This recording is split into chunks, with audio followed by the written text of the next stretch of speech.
Bueno, estamos con Elsa Roda, un ejemplo de vida que estuvo en Malvinas, y ella va a contar su historia vivida ahí. Estuvo con nuestro amigo David Bosufi, que lo queremos mucho y que ya no nos acompaña. Buenas tardes, para mí un placer que me hayan venido a visitar de tan lejos, del 9 de julio. Bueno, le voy a contar un poquito de qué es mi presencia en este lugar, que es el Monte de Misiones, en un lugar que se llama Santa Ana, alejado de lo que sea tecnología, alejado de todo lo que sea ruidos.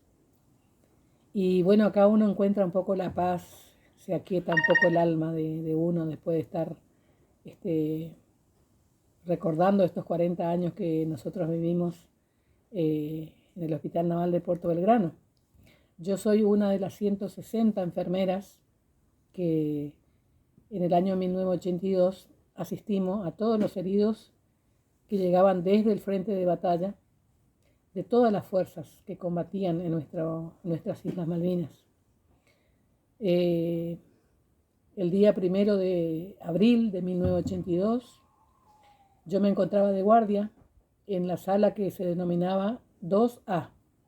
Allí se internaban los conscriptos, los COI 61, COI 62 y COI 63 de aquel entonces, que hoy ya no existe el servicio militar obligatorio.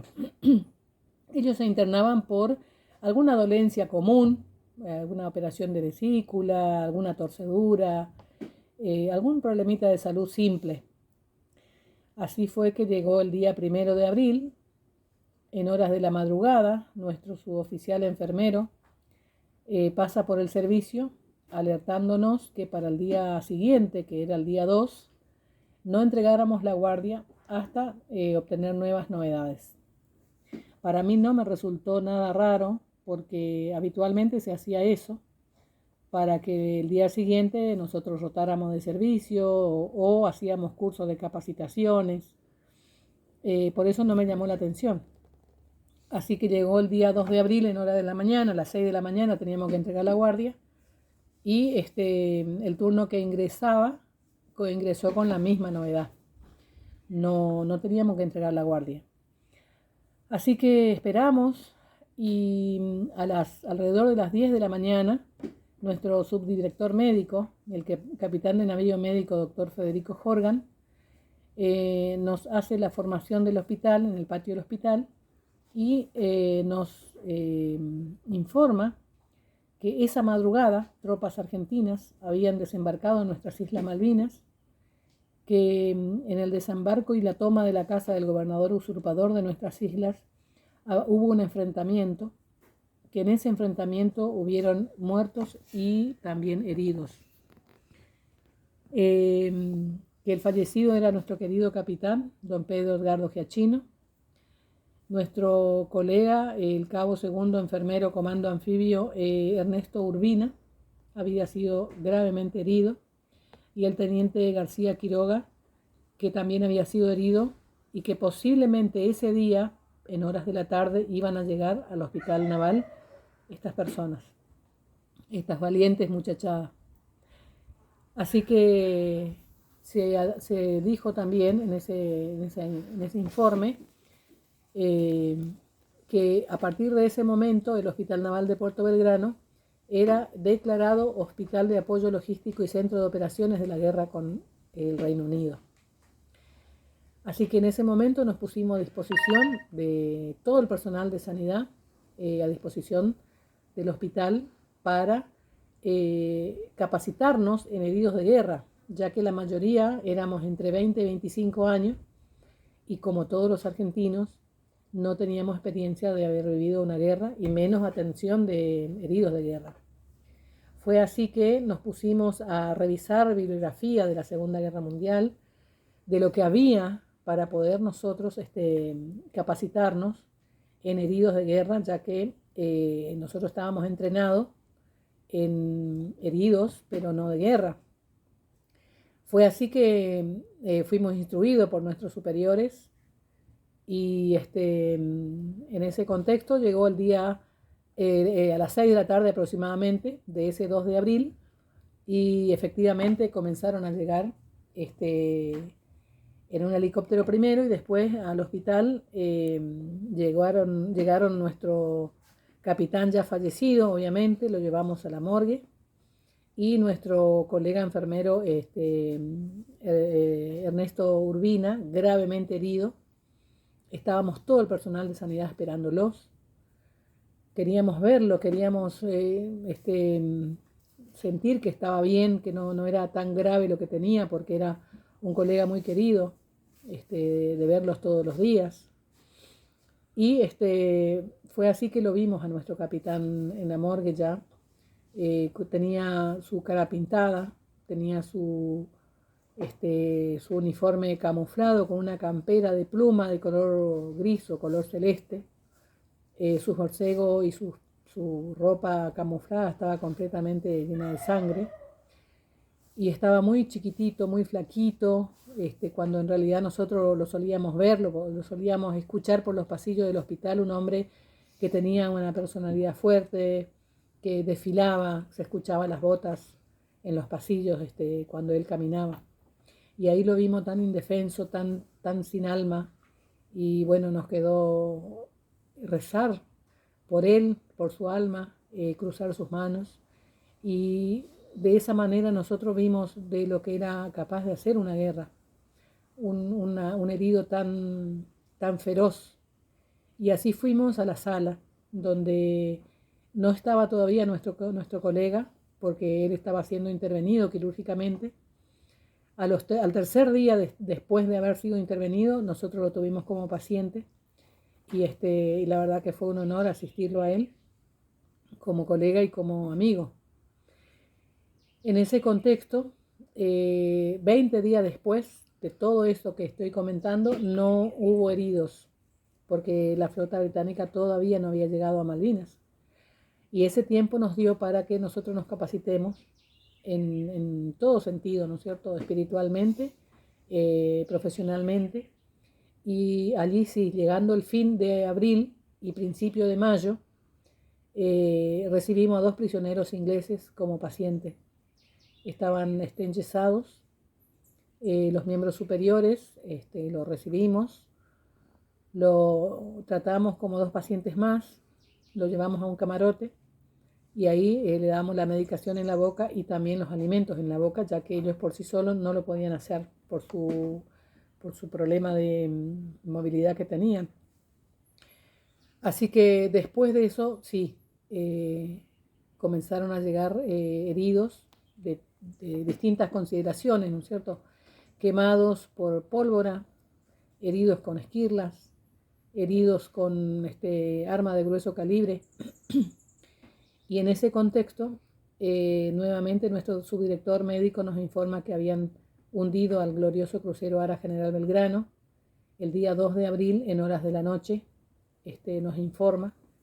Y por lo tanto, como el hospital era hospital de apoyo logístico, tuvimos que evacuar en forma inmediata ese día 2 de abril todo el sector de maternidad, neonatología, pediatría, salas de parto, y allí preparar lo que iba a ser el centro de quemado para recibir a los náufragos, que todavía no sabíamos qué cantidad era, cuándo iban a llegar, y bueno, tampoco nosotros estábamos capacitados, ¿no es cierto?, para atender grandes quemados. Así que nuevamente a los libros y a las prácticas para recibir a los náufragos. Y fue así que recién el día 5 de mayo recibimos a los quemados, grandes quemados. Venían temblando de frío, de dolor, de impotencia. En ese contexto lo recibimos. Eran muchísimos pacientes, uno detrás del otro. Se les realizó todo el tratamiento correspondiente. Fueron días de trabajo para poder recepcionar a todos ellos, y así continuamos trabajando hasta el 14 de diciembre del año 1982, en que se fueron de alta todos los pacientes. A partir de allí, nosotras pasamos a ser invisibles para la historia de nuestra patria.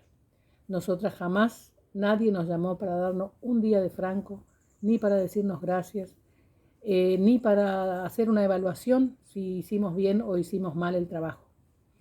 Nosotras sabemos que nuestro trabajo y nuestro agradecimiento está en otro plano. Sabemos que trabajamos con el humano, con el ser humano que habita en esos pacientes. Y el día que no estamos en este plano, seguramente que ahí Dios nos tendrá el certificado y nuestra medalla que corresponde, porque no hemos sido solamente su enfermera, sino que fuimos también su madre, sus hermanas, los apoyamos, secamos sus lágrimas, lo contuvimos y lo sacamos del pantano en que se encontraban y los vimos irse de alta con los borseos puestos. Para mí fue y será por siempre un honor haber estado con ellos, más allá de que ellos no nos veían la cara porque estábamos completamente cubiertos nosotros por barbijo, por gorros, pero sabemos que su alma se encontraron en una parte con nuestra alma y nosotros hicimos lo que debíamos hacer, sanar sus vidas. Así que quedo a disposición de ustedes si quieren hacerme alguna pregunta. Ahora que ya pasaste todo esto y que ves que los gobiernos fueron pasando y que la historia va pasando y que no son reconocidos, pero que esta vivencia que vos tuviste es inolvidable, más allá del sufrimiento, de que estos... ¿qué mensaje les diría a los jóvenes? Viste que nuestros jóvenes están como medio desalineados.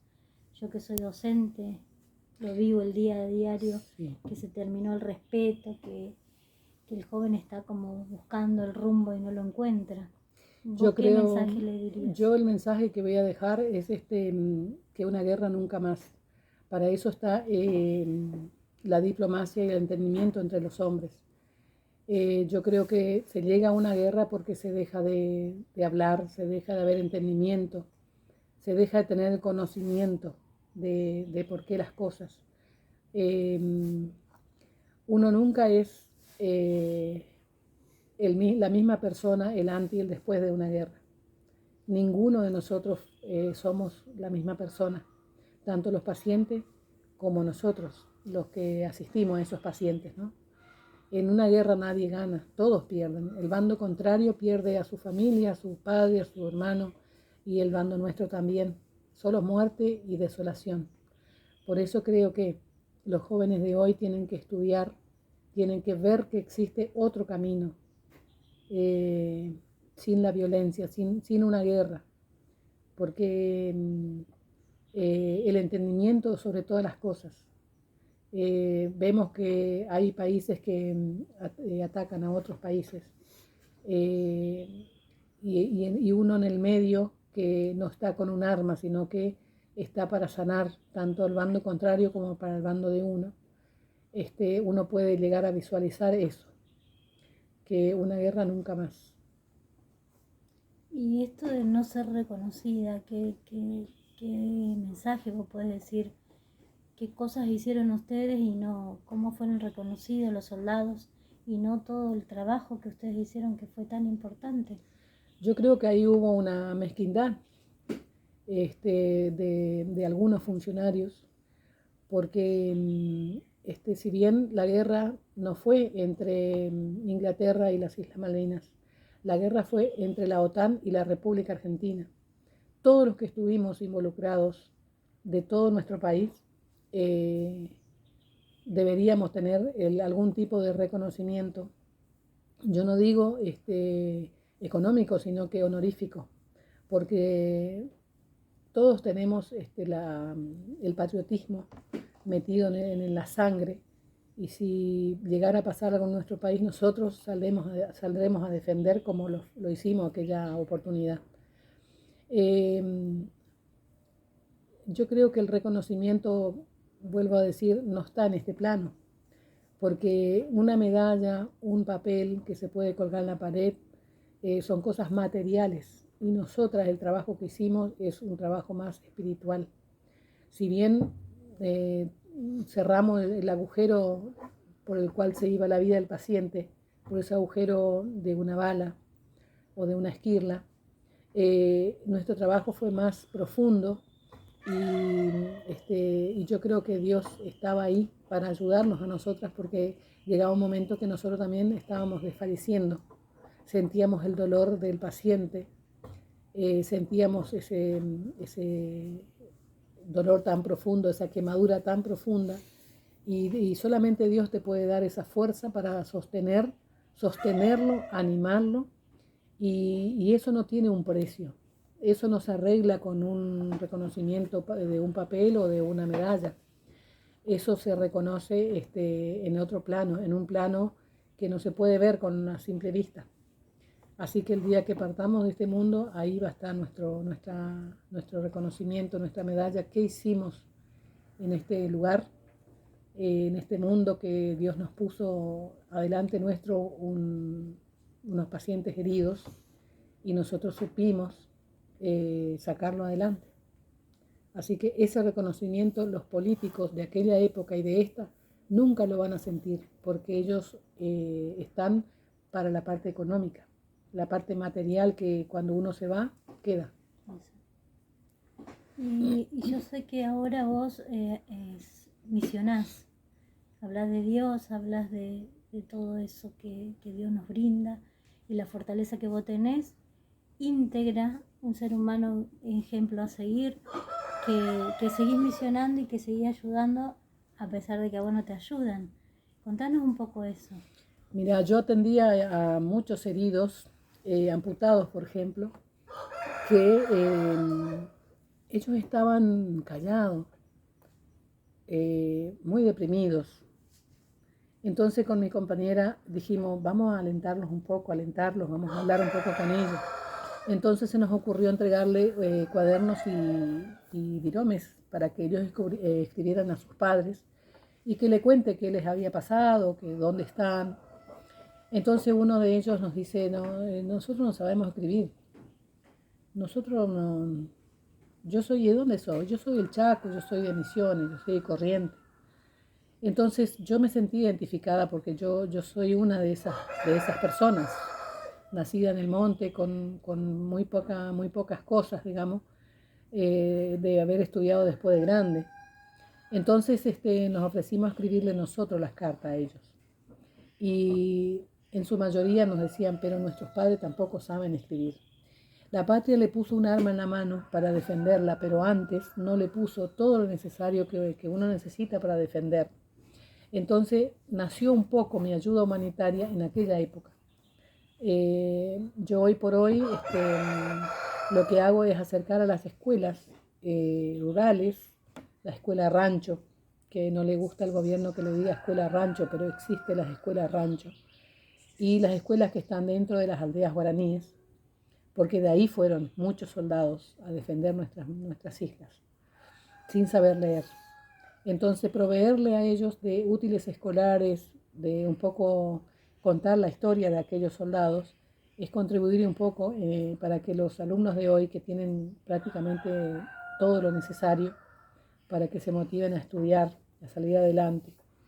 Y además de eso, estoy acá haciendo este proyecto que se llama Recreo Viva la Patria, en donde quiero dejar plasmado la experiencia de cada uno de nosotros que vivimos aquella historia, ya que aparentemente la idea de los que desgobiernan el mundo, o al menos nuestro país, pretende la desmalmenización o el olvido de lo que nosotros vivimos.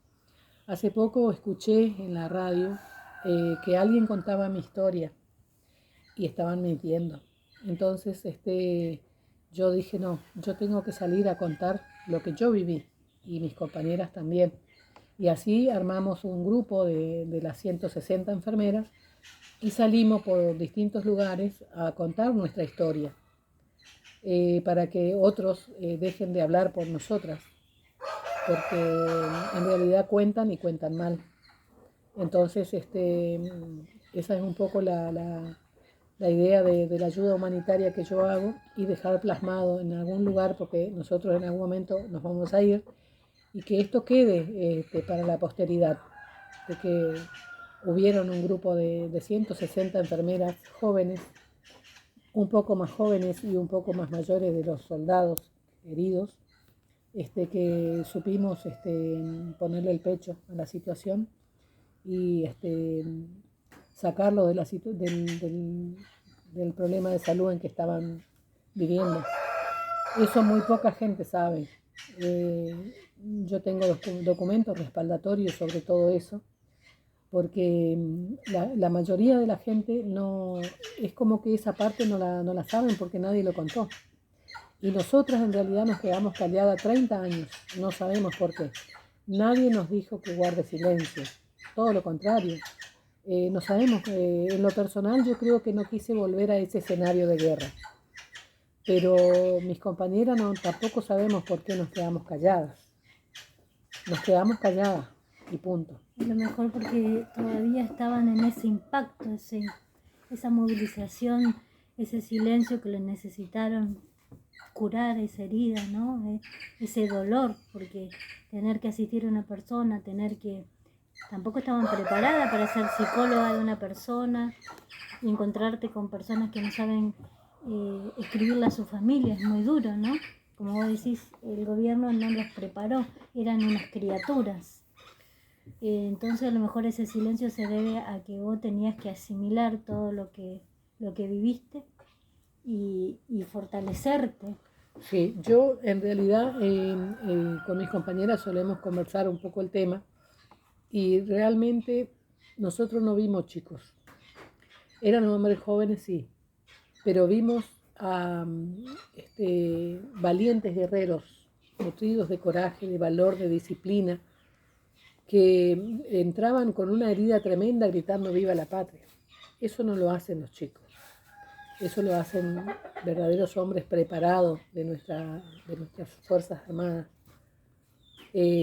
A ninguno lo vi llorar de miedo, yo lo vi llorar a algunos, pero era el dolor tan intenso que tenían, y otros de no poder haber salvado a su camarada, que eso sí es muy fuerte y es inevitable no llorar. Cuando ellos vienen acá, no podemos hablar de otra cosa, porque nos marcó eso. Y nos marcó un montón de cosas que al estar acá en un lugar tan lejano, tan silencio, uno encuentra la calma de ese dolor. Y entonces uno puede hablar, uno puede sacar de adentro todo lo que uno viene guardando. Lo que decís que ya te sanaste de eso con la vivencia que tenés acá, este lugar de paz, de tranquilidad. Yo creo que nunca uno se cura del todo, porque ¿cómo puede ser 40 años que han pasado y uno sigue sintiendo el dolor cada vez más? Porque algunos dicen que el tiempo borra las heridas y yo creo que no, es mentira. Yo creo que lo que hace el tiempo es oxidar un poco más el hierro clavado y te hace recordar qué es lo que no tenés que volver a hacer.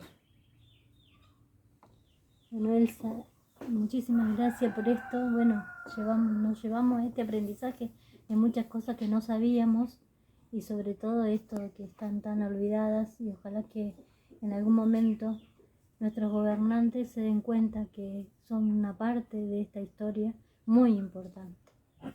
Bueno, gracias a ustedes, quedo a disposición cuando gusten venir a pasear, a conocer.